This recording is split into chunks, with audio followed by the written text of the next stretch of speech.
Oke, baik. Assalamualaikum warahmatullahi wabarakatuh. Perkenalkan, nama saya Abdul Ramadan Hasibuan. Jadi sedikit menjelaskan tentang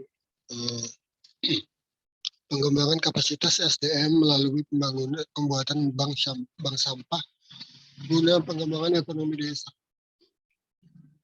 Pendahuluan. Pemahaman masyarakat Indonesia akan pentingnya pemanfaatan sampah masih perlu ditingkatkan. Barang rusak, benda tak terpakai, dan kemasan plastik.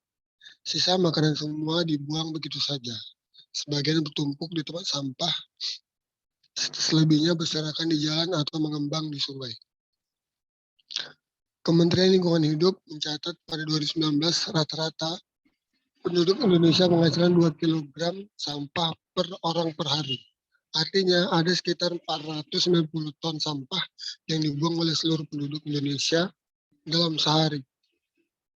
Namun, kebanyakan dari kita tampaknya belum sadar akan pentingnya pengelolaan sampah. Selama sampah di depan rumah diangkut setiap hari oleh petugas kebersihan, maka sepertinya tidak ada masalah yang perlu dikhawatirkan. Namun, pernahkah kita mempertanyakan apakah para petugas kebersihan itu akan menumpuk sampah kita di tempat atau mengolahnya kembali? Semua hal itu tidak lagi terpikirkan oleh kita. Penyelesaian masalah sampah tidak bisa dilakukan dengan hanya mengandalkan petugas. Seluruh lapisan masyarakat harus turut serta membantu pemerintah untuk bergerak bersama dan dalam menangani masalah sampah. Salah satunya dengan penerapan prinsip 3R, reduce, reuse, dan recycle. Dalam wujudnya bank sampah.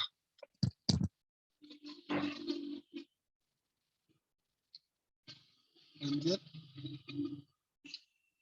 Apa itu bank sampah? Bank sampah adalah suatu sistem pengelolaan sampah kering secara kolektif yang mendorong masyarakat untuk berperan aktif di dalamnya.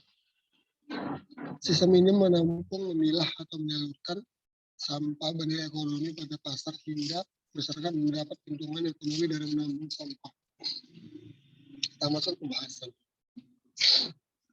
Semua kegiatan dalam sistem bank sampah dilakukan untuk masyarakat.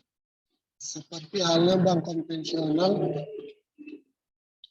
bank sampah juga memiliki sistem manajerial yang operasionalnya dilakukan oleh masyarakat. Bank sampah bahkan bisa juga memberi manfaat ekonomi untuk masyarakat.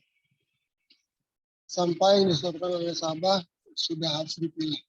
Persyaratan ini mendorong masyarakat untuk memisahkan dari mengelompokkan sampah, misalnya berdasarkan jenis material, plastik, kertas, kaca, dan metal.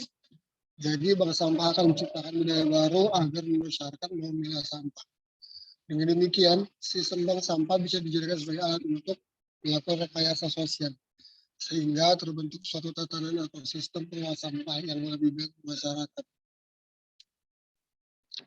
Klasifikasi sampah.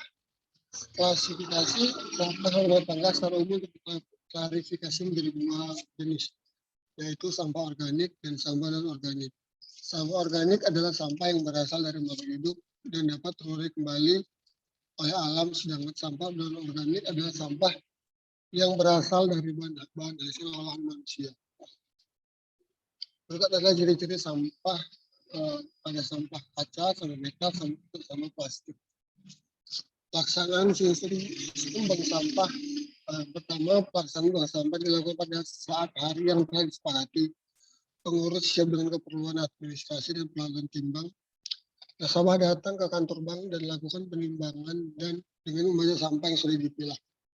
Nasabah akan mendapat uang yang disimpan dan dalam bentuk tabungan sesuai dengan nilai sampah yang disetor. Yang kedua, kita ada pemeriksaan dan evaluasi. Berbagai tantangan mungkin muncul saat penerapan bank sampah. Masyarakat harus tetap melakukan pendamping selama sistem berjalan, sehingga bisa membantu warga untuk memecahkan masalah dengan lebih baik. Evaluasi dilakukan untuk pelaksanaan bank sampah yang lebih baik. Lalu pengembangan. Sistem bank sampah bisa berkembang menjadi unit simpan pinjam, unit usaha sembako, koperasi, dan pinjam modal usaha. Perluasan fungsi bank sampah ini disesuaikan dengan kebutuhan masyarakat. Misalnya, jika kebanyakan warga adalah wirausaha, pengembangan bank sampah diarahkan untuk unit pinjaman modal usaha. Salah satu bentuk bantuan dan organisasi masyarakat pada proses diantaranya lain dalam pengurusan badan hukum koperasi. Kita masuk kesimpulan. Sistem bank sampah bukan hanya memberikan dampak positif bagi lingkungan dan memberi nilai ekonomi bagi masyarakat, namun juga menciptakan budaya bersih dan menghargai nilai yang terdapat pada sampah non-organik di sekitar kita. Sistem bank sampah yang berjalan sesuai standarisasi memiliki potensi pengembangan yang baik dan mampu memajukan lingkungan dan warga setempat. Mari kita kenali, pelajari, dan aplikasi sistem bank sampah di lingkungan setempat. Mari bergerak. Sekian dan terima kasih. Mari bergerak dari desa untuk bangsa. Mungkin sekian dari saya tutup. Assalamualaikum warahmatullahi wabarakatuh.